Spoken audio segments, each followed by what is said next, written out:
Hello दोस्तों, स्वागत है एक बार फिर से आप सभी का खबर पॉलिटिक्स पर। तो दोस्तों, आज हम आपके लिए लेकर आए देश और दुनिया की तमाम बड़ी खबरें, तो वीडियो को आप अंत तक जरूर देखिए। चलिए दोस्तों, पहली बिग ब्रेकिंग न्यूज में आपको बताएंगे पेट्रोल डीजल सीएनजी की कीमतों में बढ़ोतरी को लेकर राहुल गांधी का मोदी सरकार पर हमला।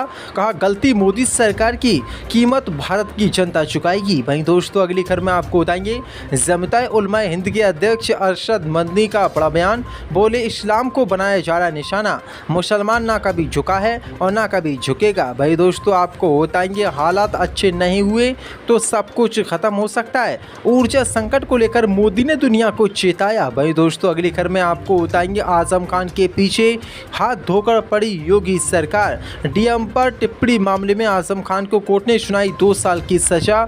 मुसलमानों में भारी गुस्सा। भाई दोस्तों, आपको बताएंगे कांग्रेस पार्टी का मोदी पर बड़ा हमला। कहा इस देश में नोटबंदी, जीएसटी बंदी, कोरोना बंदी, सिलेंडर बंदी, आभूषण बंदी, केवल सांस बंदी बची है। भाई दोस्तों, आपको बताएंगे बिहार से जेडीयू और बीजेपी को बड़ा झटका। बिहार भोजपुर बक्सर विधान परिषद उपचुनाव में तेजस्वी यादव की आरजेडी की ऐतिहासिक जीत। तो दोस्तों, सभी खबरों को एक एक क्रम आपको विस्तार से बताने वाले हैं। वीडियो को दिल से लाइक कर चैनल को सब्सक्राइब जरूर कर लें। इसी के साथ दोस्तों, पहली बड़ी खबर निकल के सामने पेट्रोल डीजल सीएनजी की कीमतों में बढ़ोतरी को लेकर राहुल गांधी का मोदी सरकार पर बड़ा हमला।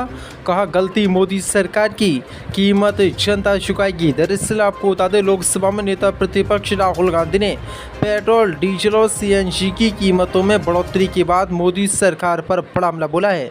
राहुल गांधी ने कहा कि मोदी सरकार की गलती की कीमत जनता चुकाएगी। राहुल गांधी ने भविष्य में भी तेल कीमतों में इजाफा होने की आशंका व्यक्त की।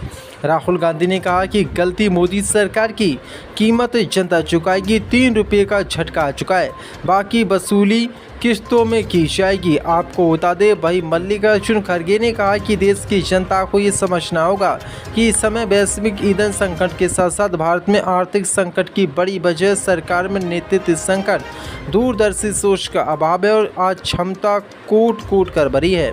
उन्होंने कहा कि ये संकट सरकार की ओर से लाया गया संकट है, जिसका खामियाजा देश की जनता को पेट्रोल डीजल और एलपीजी पर अपनी जेब से भरना पड़ रहा है। जब डीजल के दाम बढ़ते हैं तो पूरे देश में महंगाई का असर पड़ता है। उद्योगों से लेकर घरेलू बजट व किसानों तक सब पर बुरा असर पड़ता है। उन्होंने कहा कि जब पश्चिम एशिया में युद्ध शुरू हुई तो देश को बताया गया कि सब चंगासी और कांग्रेस पार्टी के सवालों को नकारा गया, कोई ठोस कदम नहीं उठाया गया। उल्टा अमेरिका अनुमति और इजाज़त के चलते हमारी सार्वभौमिकता को गिरवी रख दिया। उन्होंने कहा कि चुनाव के दौरान सरकार ऐसे बर्ताव कर रही थी कि सब सामान्य है और मोदी सरकार का काम केवल राज्यों में चुनाव लड़ना है। अब जब संकट बढ़ा है तो प्रधानमंत्री मोदी वर्क फ्रॉम होम और ईंधन बचाने का झुंझुना बजाने लगे हैं। उन्होंने पूछा कि मार्च में जो रूसी तेल खरीदने का 30 दिन की छूट दी थी, जिसमें अमेरिका ने इजाज़त और अनुमति जैसे अपमानजनक शब्द लिखे थे। खबरों के अनुसार भारत सरकार का उस छूट का विस्तार चाहती है। सवाल है कि सरकार ने देश को अनुमति मांगने की स्थिति में क्यों पहुंचा दिया है।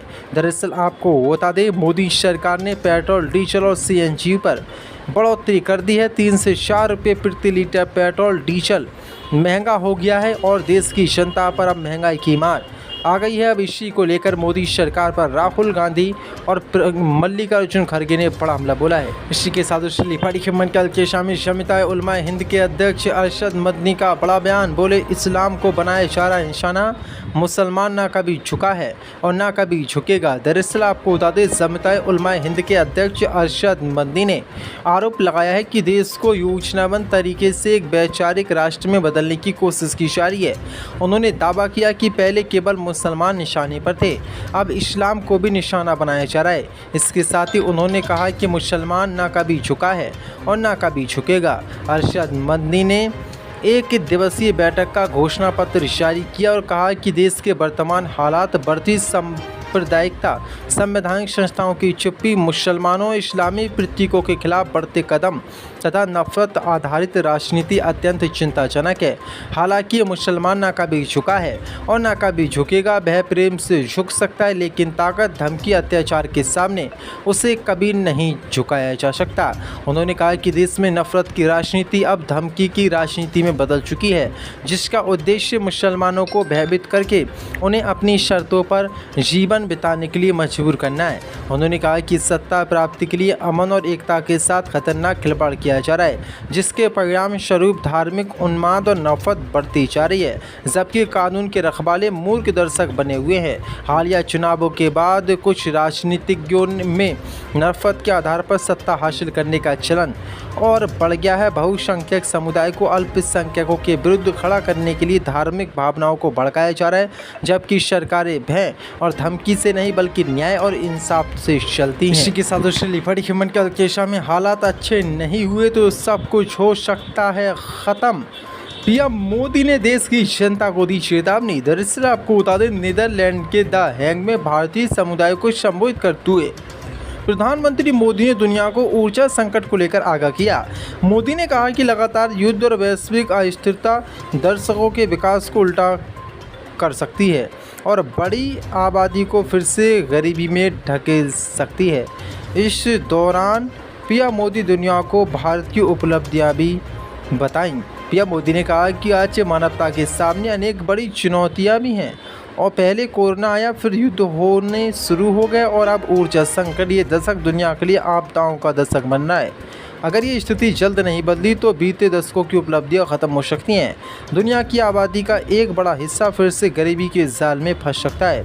पीएम मोदी ने अपने देश की उपलब्धियों का जिक्र करते हुए कहा कि बीते वर्षों में भारत ने धरती से चंद्रमा की दूरी जितनी उससे भी 11 गुना अधिक ऑप्टिकल फाइबर्स बिछाया है और एक दशक पहले हम मोबाइल फ़ोन इंपोर्ट करते थे। आज भारत दूसरा सबसे बड़ा मोबाइल मैन्युफैक्चरर है। इसके अलावा आज के भारत की एक और पहचान है, आज का भारत इनोवेशन पावर है। आज हमारे डिजिटल पब्लिक इंफ्रास्ट्रक्चर की चर्चा पूरी दुनिया में होती है।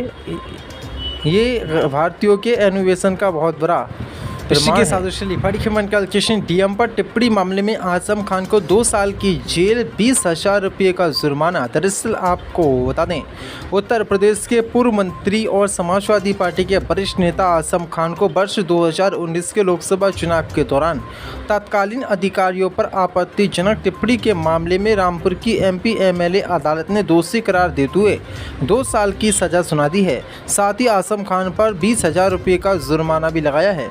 विशेष मजिस्ट्रेट शोभित बंसल की अदालत ने शनिवार को सुनवाई पूरी होने के बाद ये फैसला सुनाया।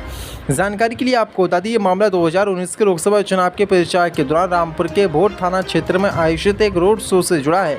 उस समय आजम खान समाजवादी पार्टी के प्रत्याशी के रूप में चुनावी मैदान में थे। अभियोजन पक्ष के अनुसार चुनाव प्रचार के दौरान दिए गए विवादित बयान का वीडियो सोशल मीडिया पर वायरल हुआ था, जिसमें आजम खान तत्कालीन जिलाधिकारी पर आपत्ति टिप्पणी करते सुनाई दे रहे थे। वीडियो सामने आने के बाद चुनाव आयोग ने मामले का संज्ञान लिया था और राज्य निर्वाचन आयोग से रिपोर्ट मांगी थी। इसके बाद जिला प्रशासन के निर्देश पर तत्कालीन एसडीएम टांडा और चमरौआ विधानसभा क्षेत्र के सहायक निर्वाचन अधिकारी घनश्याम त्रिपाठी की ओर से भोर थाने में मुकदमा दर्ज कराया गया था। पुलिस जांच के बाद मामले में चार्जशीट दाखिल की गई, जिसके बाद से एमपी एमएलए कोर्ट में मुकदमा की सुनवाई चल रही थी। सरकारी पक्ष की ओर से पैरवी कर रहे एपीओ सुदेश शर्मा ने बताया कि अदालत ने साक्ष्य और गवाहों के आधार पर आजम खान को दोषी माना और 2 वर्ष की सजा सुनाई। मामले में शिकायत ये थी कि चुनाव प्रचार के दौरान एक संवैधानिक पद पर बैठे अधिकारी के खिलाफ सार्वजनिक मंच से आपत्तिजनक टिप्पणी कर चुनाव आचार संहिता और प्रशासनिक गरिमा का उल्लंघन किया गया। अदालत ने इसी आधार पर फैसला सुनाते हुए आजम खान को दंडित किया है, लेकिन योगी सरकार मुसलमानों के खिलाफ लगातार बयान पर बयान देती है। बीजेपी के बड़े नेता मुसलमानों के खुलेआम जहर उगलते हैं, उनको मारने की धमकी देते हैं उन पर कोई मुकदमा भाजपा और कोर्ट नहीं चलाती, लेकिन आजम खान के पीछे जब से योगी सरकार आई है तब से आजम खान के पीछे योगी सरकार पड़ गई और लगातार उन पे झूठे मुकदमे लगाकर उनको जेल में डाला जा रहा है। आपकी क्या राय है इस खबर पर? अपनी राय कमेंट बॉक्स में जरूर दें। के साथ बड़ी ह्यूमन कैलकुलेशन, इस देश में नोटबंदी, जीएसटी बंदी, कोरोना बंदी, सिलेंडर बंदी, आभूषण बंदी, केवल सांस बंदी बची है। कांग्रेस का मोदी पर बड़ा हमला। दरअसल आपको बता दें, कांग्रेस नेता रणदीप सिंह सुरजेवाला ने प्रेस कॉन्फ्रेंस करके मोदी सरकार पर हमला बोला है। उन्होंने कहा कि इस देश में नोटबंदी, जीएसटी बंदी, कोरोना बंदी, सिलेंडर बंदी, आभूषण बंदी, केवल सांस बंदी बची है। उन्होंने कहा कि 22 अप्रैल 2024 को राजस्थान के बांसवाड़ा में पीएम मोदी ने देश की बहनों, बेटियों और माताओं को कहा था कि ये जीत गए तो आपका मंगलसूत्र छीन लेंगे। ठीक 2 साल बाद 10 मई 2026 को पीएम मोदी ने तेलंगाना में देश की बहनों, माताओं और बेटियों को कहा कि 1 साल तक सोने के गहने ना खरीदें और सोना खरीदना बंद कर दें। अब पता चला कि हिंदुस्तान की बहनों, बेटियों और माताओं के आभूषण छीनने का असली प्लान किया था। उन्होंने कहा कि देश का 90% से अधिक ज्वेलरी उद्योग छोटे छोटे दुकानदार सुनार MSME सेक्टर में है और इसमें 3.5 करोड़ लोग हैं। 3.5 करोड़ लोगों को देश का स्वर्ण आभूषण उद्योग रोजगार देता है। प्रत्यक्ष और परोक्ष दोनों तरीकों से 10 मई 2026 को सोने के गहने न खरीदने का मोदी सरकार का फरमान 3.5 करोड़ से अधिक छोटे छोटे ज्वेलरों, सुनारों, दुकानदारों, व्यापारियों, कारीगरों, कामगारों, इन सब के लिए तबाही का फरमान साबित हुआ है। सत्ता के शीर्ष से पिछड़े वर्गों के इन मेहनतकश बर्मा, सुनार, स्वर्णकार समाज पर, उनके करोड़ों साथियों पर रोजी रोटी मिटाने वाला ये एक भयानक हमला किया गया है। उन्होंने कहा कि मोदी सरकार जब से आई है सबसे पहले मोदी सरकार ने नोटबंदी की। नोटबंदी के बाद मोदी सरकार ने जीएसटी बंदी की। जीएसटी बंदी करने के बाद कोरोना बंदी की। कोरोना बंदी करने के बाद सिलेंडर बंदी की। सिलेंडर बंदी के बाद आभूषण बंदी की। अब केवल मोदी सरकार में सांस बंदी